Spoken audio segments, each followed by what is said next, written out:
We've now covered the first major block of Week 1, basic terms and foundational concepts. Next, we will move into the structure of the petroleum industry and connect the subsurface science with real industrial workflows and business sectors. This checkpoint slide is a good moment for students to pause and review terminology before continuing. The petroleum industry is commonly divided into three sectors: upstream, midstream, and downstream. Upstream includes exploration and production. Midstream includes transportation and storage.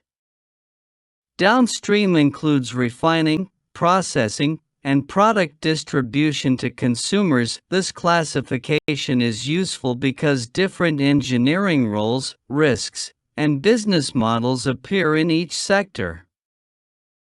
One of the landmark events in modern petroleum history was the Spindletop discovery near Beaumont, Texas, in 1901. This discovery demonstrated the massive production potential of oil fields and accelerated industrial-scale petroleum development. When teaching beginners, historical examples like Spindletop are valuable because they show how geology, drilling technology, and economic demand came together to shape the modern industry.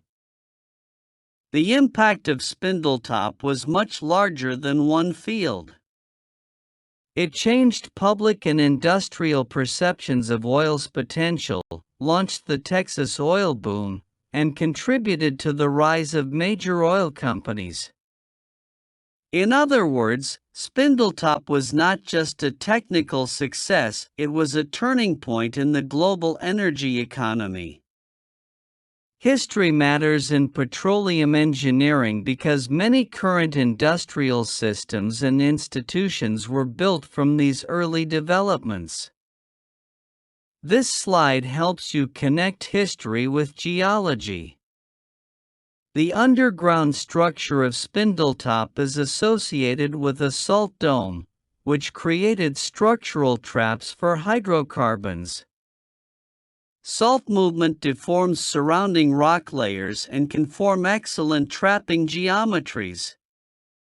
This is an important teaching point. Major discoveries often come from understanding subsurface structures, not just drilling randomly. Now let's connect this topic to Japan. One early oilfield example in Japan is Sagara Village, where crude oil was discovered in the 19th century and hand-pumping operations began soon after.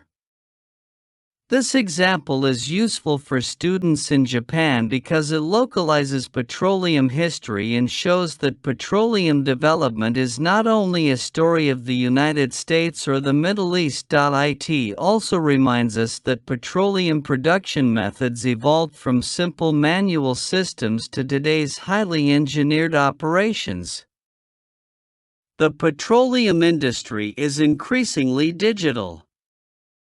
Digitalization supports better monitoring, optimization, safety management, predictive maintenance, and decision-making across exploration, drilling, and production.